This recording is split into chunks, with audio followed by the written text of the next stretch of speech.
الحمد لله الذي أنزل على عبده الكتاب ولم يجعل له عوجا قيما لينذر بأسا شديدا من لدنه ويبشر المؤمنين الذين يعملون الصالحات أن لهم أجرا حسنا ماكثين فيه أبدا. أشهد أن لا إله إلا الله وحده لا شريك له، وأشهد أن سيدنا ومولانا محمدا عبده ورسوله صلى الله عليه وعلى آله وأصحابه وأتباعه. أما بعد، فيا معشر الإخوان، إن أهم الكتب كتاب الله الديان عليه مدار الهداية والإيمان، فاهتموا بتعلمه وتعليمه وحفظه وفهمه، فإنه هو الفرقان بين الحق والباطل. فيا أيها الخلان، عليكم بتلاوة القرآن، فقد قال رسول الله صلى الله عليه وسلم: خيركم من تعلم القرآن وعلمه. وقال عليه الصلاة والسلام: يقال لصاحب القرآن: اقرأ وارتق ورتل كما كنت ترتل في الدنيا، فإن منزلك عند آخر آية تقرأها. وقال عليه الصلاة والسلام: من قرأ القرآن فاستظهره فأحل حلاله وحرم حرامه أدخله الله الجنة وشفعه في 10 من أهل بيته كلهم قد وجبت لهم النار. أعوذ بالله من الشيطان الرجيم. لو أنزلنا هذا القرآن على جبل لرأيته خاشعا متصدعا من خشية الله. وتلك الأمثال نضربها للناس لعلهم يتفكرون. بارك الله لنا ولكم في القرآن العظيم، ونفعنا وإياكم بالآيات والذكر الحكيم. إنه تعالى جواد كريم ملك بر رؤوف رحيم.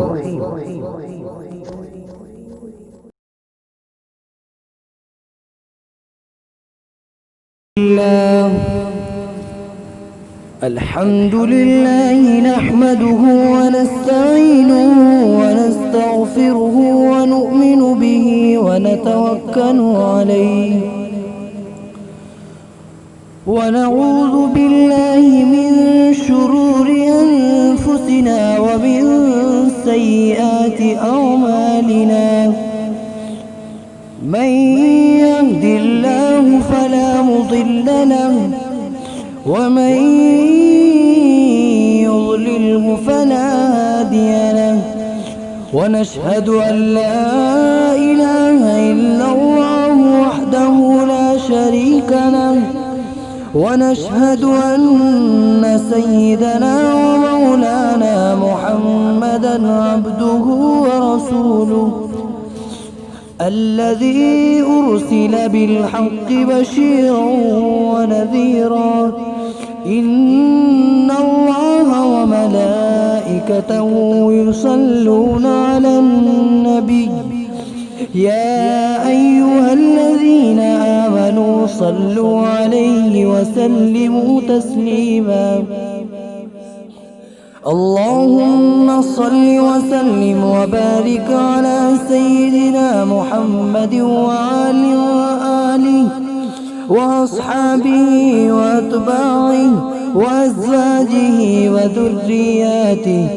قال النبي صلى الله عليه وسلم: أرحم أمتي بأمتي أبو بكر، وأشدهم في أمر الله عمر، وأصدقهم حياء عثمان، وأقضاهم علي، وفاطمة سيدة نساء أهل الجنة، والحسن والحسين سيدا شباب أهل الجنة، وحمزة أسد الله وأسد رسوله، اللهم اغفر للعباس وولده مغفرة ظاهرة وباطنة لا تغادر ذنبا. الله الله في أصحابي لا تتخذوهم غرضا من بعدي، فمن أحبهم فبحبي أحبهم، ومن أبغضهم فببغضي يبغضهم، وخير القرون قرني ثم الذين يلونهم ثم الذين يلونهم. اللهم أعز الإسلام والمسلمين، اللهم أعز الإسلام والمسلمين بالإمام العادل ذي القوة القاهرة والسلطة الظاهرة على الكفرة الباغية. واغفر اللهم لجميع المؤمنين والمؤمنات والمسلمين والمسلمات الأحياء منهم والأموات برحمتك يا أرحم الراحمين. والحمد لله رب العالمين. أعوذ بالله من الشيطان الرجيم. إن الله يأمر بالعدل والإحسان وإيتاء ذي القربى وينهى عن الفحشاء والمنكر والبغي يعظكم لعلكم تذكرون. اذكروا الله يذكركم وادعوه يستجب لكم ولذكر الله أكبر والله يعلم ما تصنعون.